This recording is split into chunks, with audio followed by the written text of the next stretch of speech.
Live and pre-recorded, this is the Red Ticket Blues podcast. I am Brian Buckley. This is being recorded on January 28th to hit the internets on January 29th. And let me start right from the beginning. I'm here for two reasons, okay? One, you know why I'm here. And I'm here so I won't get fined. So there. Yes, that's why I'm here. The wonderful, friendly soundbite generator himself, Marshawn Lynch, helping me out. We'll get into his foolishness later. Yes, foolishness.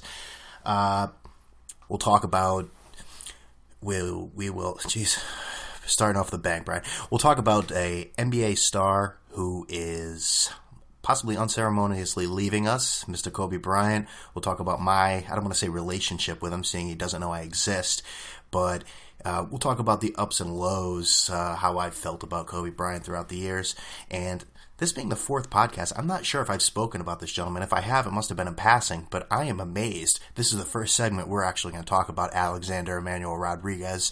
We'll talk about him coming back into Major League Baseball in only the way he can, with a bang and lots of controversy. And of course, we'll talk about the royal event that occurred last Saturday, the 24th, in Manhattan, for the pontiff of sports talk radio, Mr. Michael Francesa. But of course, we begin with Deflate Gate, and I'll start from the beginning saying I'd like to punch myself in the face for actually saying the word Deflate Gate. Didn't Watergate happen like 40 years ago? Can we lose the gate? I know I'm not the only one saying this, but geez, do we have to put a gate at the end of every scandal? It's old, it's boring, it's hacky, it's stupid. But hey, let's talk about Deflate Gate, and we all know the facts. There were footballs found on the Patriots sideline that previously were of the right amount, and at halftime the NFL working on a tip or possibly being set up. There are so many sources and stories out there, no one knows what to believe, but they were decreased. And last week, if you listened to the podcast, and if you didn't, shame on you, you're terrible, I said this about DeflateGate. I think it's a lot to do about nothing. It is, I don't know what to. And wow, that's Brian Buckley right on the money, at BrianBuck13. You want more predictions like that, because no one's talked about DeflateGate at all. No one has talked about it whatsoever, so I stand by my prediction. Boy, I screwed the pooch on that one, but I think in the long run, that is still going to be true. Obviously, for this week of the football, it was a perfect storm. You got the Super Bowl. You need a story to talk about, because instead, if we didn't have that, our story would be talking about how Marshawn Lynch doesn't talk. So we have DeflateGate. We have the Patriots possibly bending the rules again in their favor. I still think it's going to be much ado about nothing, honestly. I think this happens all the time. I think that these quarterbacks coming out right now are doing this because they want to protect the quarterback brand. I think it happens all the time. I think there are preferences that everyone likes. And I think they were a little insulted by the fact that Tom Brady came out and said that he wouldn't notice the difference, which offended a lot of quarterbacks. But the NFL is, either way, they have a history of obviously making fools of themselves. This season has probably been the worst public relations nightmare in the history of the NFL. But they really had no choice this year. Whatever they chose to do was going to be criticized beyond belief.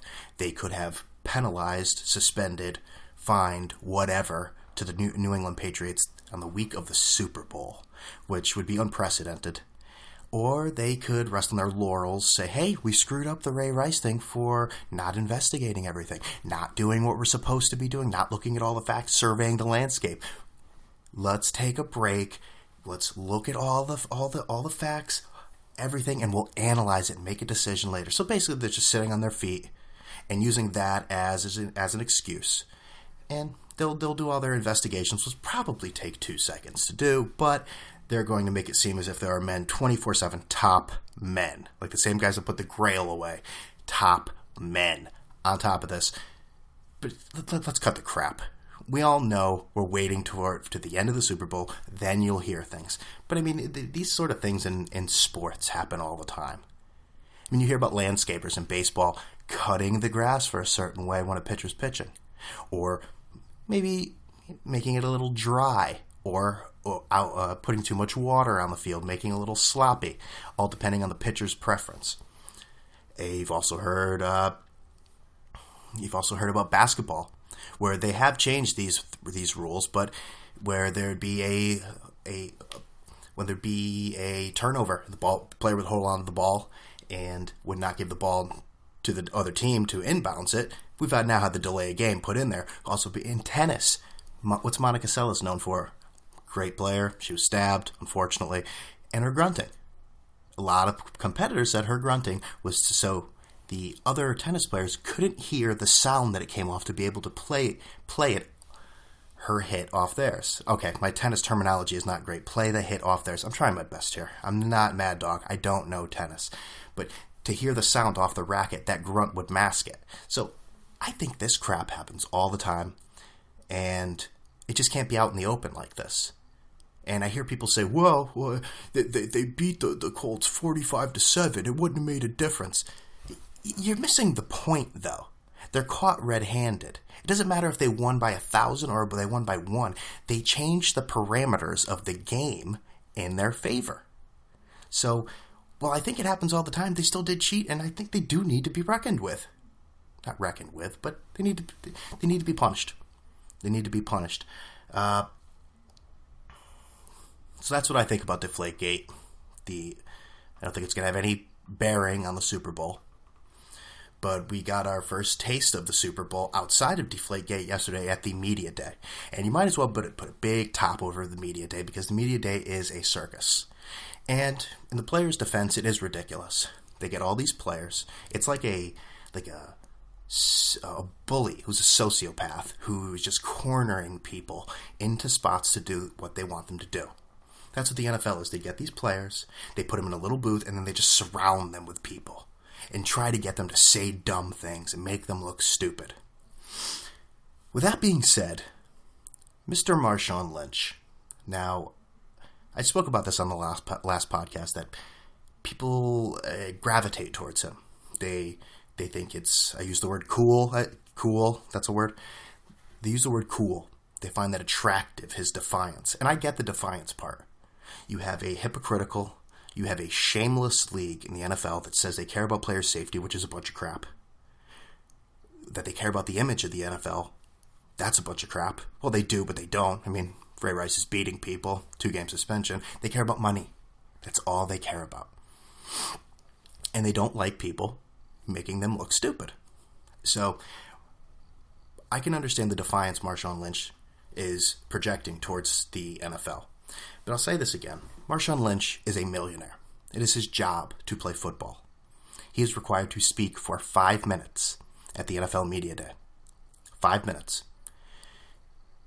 Now, I've heard the argument from people, well, he doesn't feel comfortable talking in front of people. It's not really his thing. Let's stop with the garbage. Let's stop with the garbage now. He looks pretty comfortable up there, cheesing it up, smiling, getting close as he can to the microphone. I'm only here so I won't get fined. Smiling, loving it. And, there's certain parts of my job I don't really think are my thing. I'm going to go into my job tomorrow. I'm going to tell my supervisor, no, I'm not faxing that. You know what? It's not really my thing. I just don't want to do it. It's not my thing. I don't feel comfortable doing it. And while Richard Sherman has made some good points about the conflict of interest with Robert Kraft and the commissioner, Roger Goodell, him going out there to say what he said regarding this is a bit... He basically backed up that point that he doesn't feel comfortable, he shouldn't have to do this, and that Roger Goodell should have to speak to the media all the time too, which I understand with that point. I understand that. I think he probably should too, but he's the boss. I want to go into my boss's office tomorrow and start telling them what they need to do. Now, I get it. The NFL is shameless. They are. They don't care about them. They care about themselves. They don't care about the players. They're chattel. I understand that. But you know what? We've all worked for some bad places that don't make any sense, their rules. You still have to abide by them. I feel no sympathy for Marshawn Lynch. I think he's a fool. I think he's a spoiled brat. I don't know why people continue to think that because the NFL is a classless organization, that he should be able to act like a jerk. 5 minutes of his time. Why can't he just give the same boring cliche answers that every other place does? Oh, what every other player does. Oh, I know why. Because it's his ploy for attention. It's his ploy for us to talk about him. And it's working. We're all talking about him not talking. That's what's happening. So, I mean, if you want to look at it from that standpoint, he's the genius. He is a genius. So, that's where I stand on Marshawn Lynch. He's a jerk. And great player. What do you want me to say? Great player. And you can see that the media is starting to get a little testy. In the media, I spoke about this last time too, vultures waiting for you to say something so they can misconstrue a word you say to make you look like a monster. I get it. But every other player is doing it. Stop being a baby. It's a very tired act and it's boring. Very, very boring. By the way, there's a football game on Sunday, and the Super Bowl is barely a football game. It's pageantry, it's commercials. Now the commercials, I mean, remember the commercials people actually get excited for. Now we're leaking commercials before the game starts. That's where we've gotten now. I'm not sure really the appeal of that to watch commercials on YouTube 5 days before the game. Especially seeing it keeps the women quiet. It keeps them in the game at least. Did I say that? All right. But there is a game, and I'm not going to sit and bore you with X's and O's. You can go on the internet and read all that. I'm not an X's and O's guy, especially when it comes to the sport of football. But I think it's going to be a great game. The spread has hopped around a little bit. I know it came out as a pick'em. As we're speaking here, I'm trying to currently look up the current spread.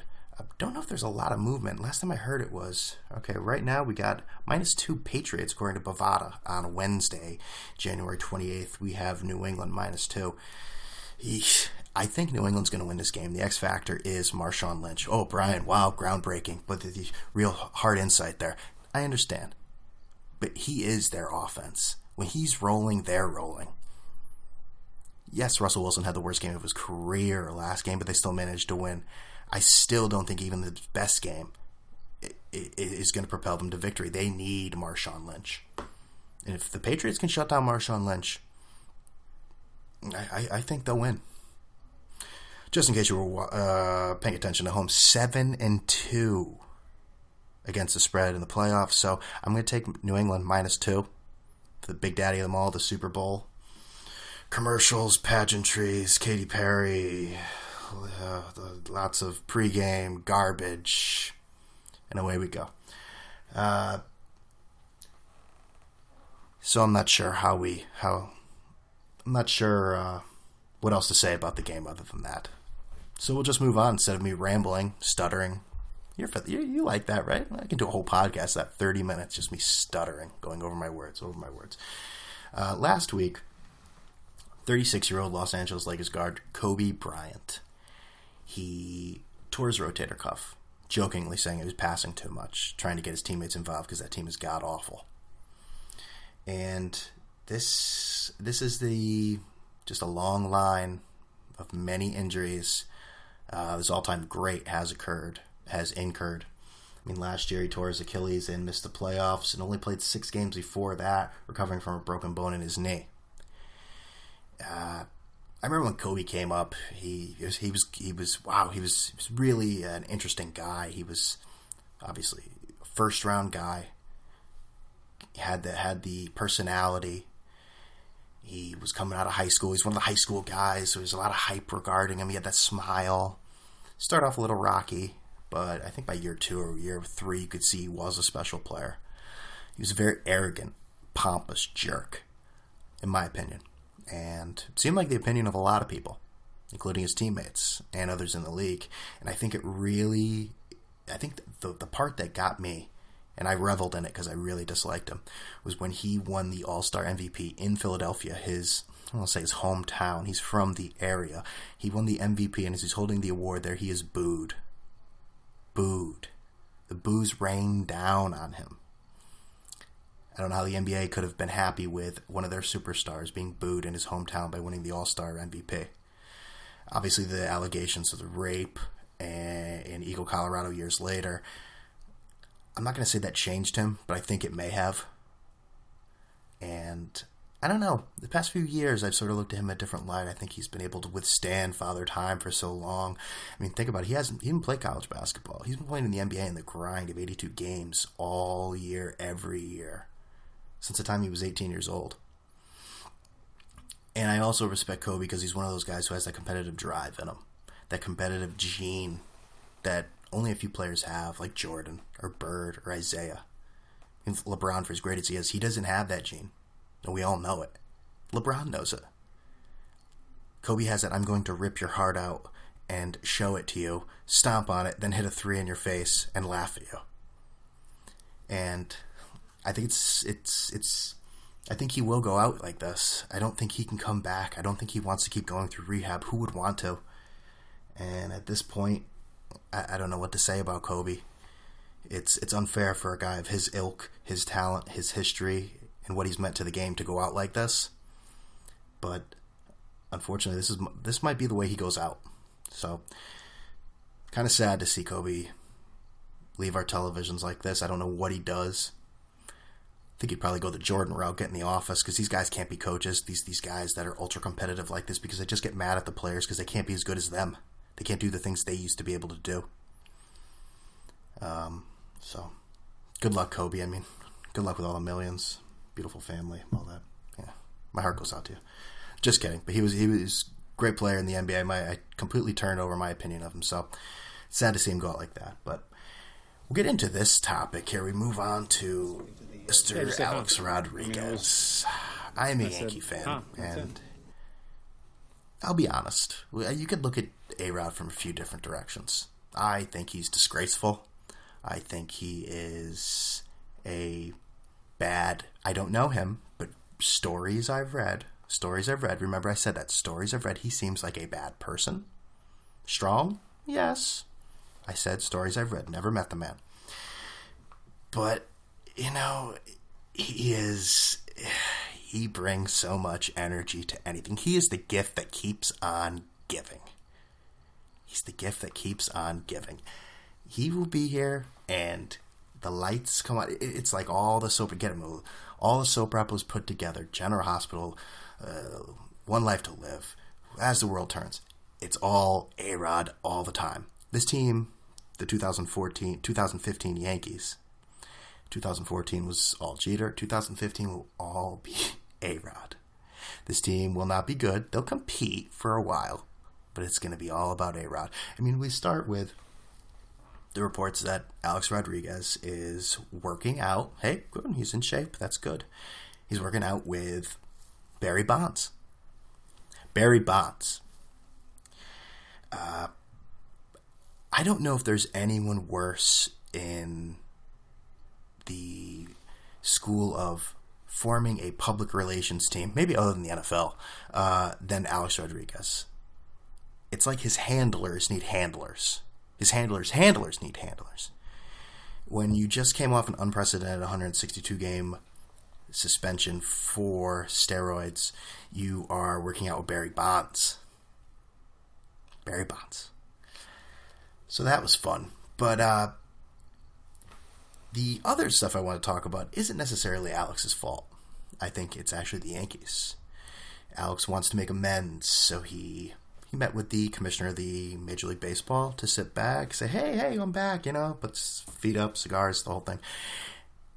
I'm back. Let's clear the air. Let's be friends again. Lots of bro hugs. MLB met with him. Yankees, we'll see you in Tampa. They didn't want to meet with him. They didn't want to meet with A-Rod. They didn't want to hear his lines, his phoniness, which he is completely phony. But it's hysterical. I love it. I eat it up. I eat it the slop. I eat it up. I am totally guilty of disliking A-Rod, but I love it. It's a sick, sick passion of mine.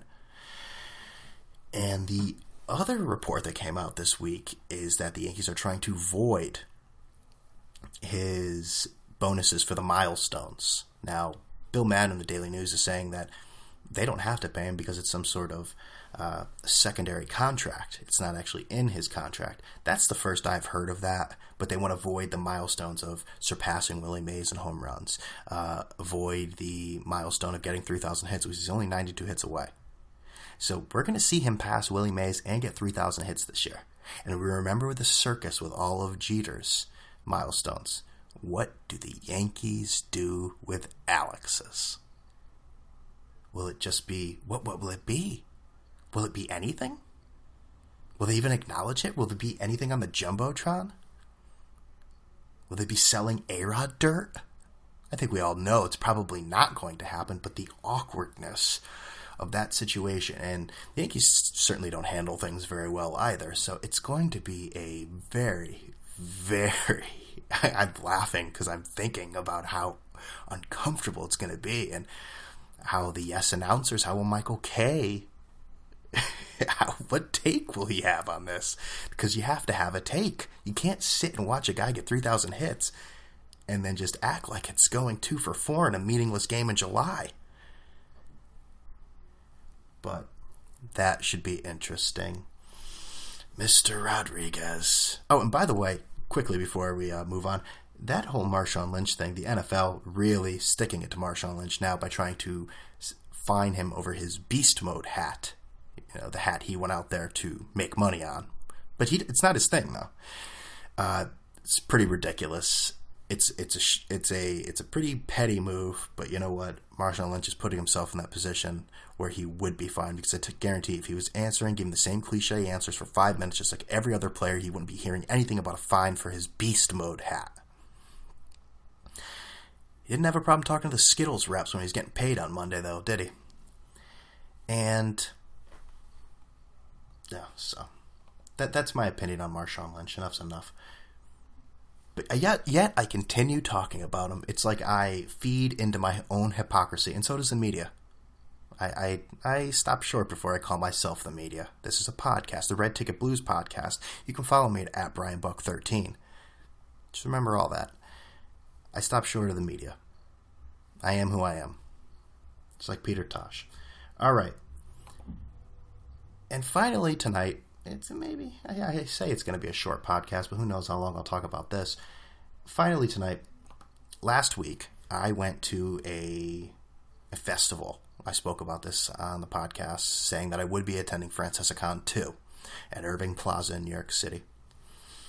This, I will say I was at the first Francesa Con. It was in a bar, in a saloon in the island of Manhattan.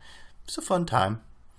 This was 500 times better. It was a small venue where you'd see, a musical concert. Yeah. And there's about 1,000 people. It's sold out. People dressed like Mike Francesa. Some guy even dressed up as a Diet Coke. And he had his sort of religious cane, all made of Diet Coke bottles. But there were lots of Francesa people there. And and true to his word, Mike Francesa did make an appearance. And he had a few things to say to the audience. And it really was amazing to see Mike. And I'll tell you, he was completely overwhelmed. A man who never is speechless. He wasn't speechless, but I think he was completely overwhelmed. He handled the crowd like a well-oiled machine, like a just seasoned politician. He knew the right things to say, when to say it.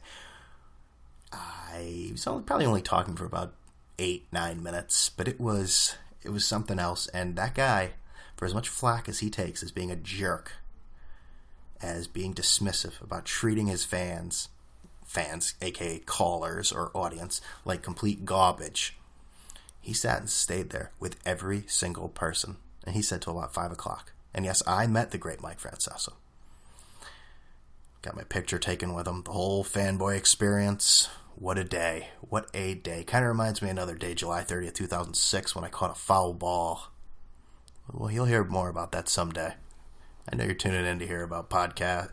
Tune into podcasts to hear about foul balls, meet Mike Francesa. I know. Just cool your jets. We got plenty of time for A-Rod and foul ball stories.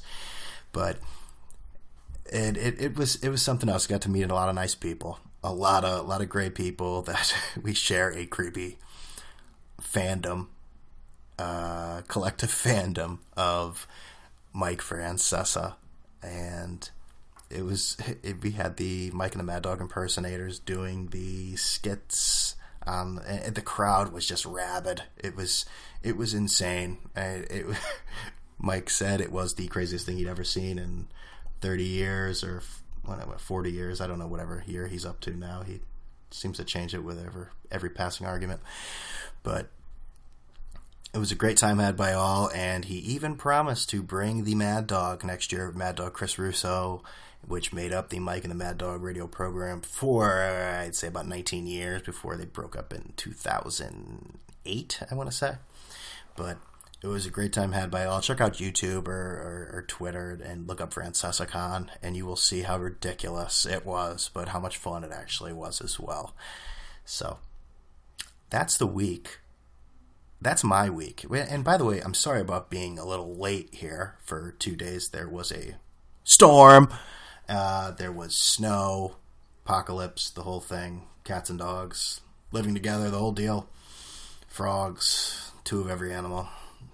Just ended up being a big storm, but nothing like the end of days that the meteorologist predicted. Whatever, they try their best. I'm not going to get on weathermen. I'd rather them be incorrect about something big than underreport something and people die and I'm stuck in the middle of somewhere. And so everyone was prepared. I think I got enough food for a few weeks, and enough cash on me. Car's filled up with gas, but that's why the late times here. I like to try to get it out on Tuesday morning, but you're hitting it on Thursday morning. A lot of shoveling. I'm an old man. Back hurts. Now I'm whining. All right, everyone. Thanks a lot for listening at BrianBuck13 and www.redticketblues.com. I'm out of here. Number one! Good afternoon, Michael. How are you?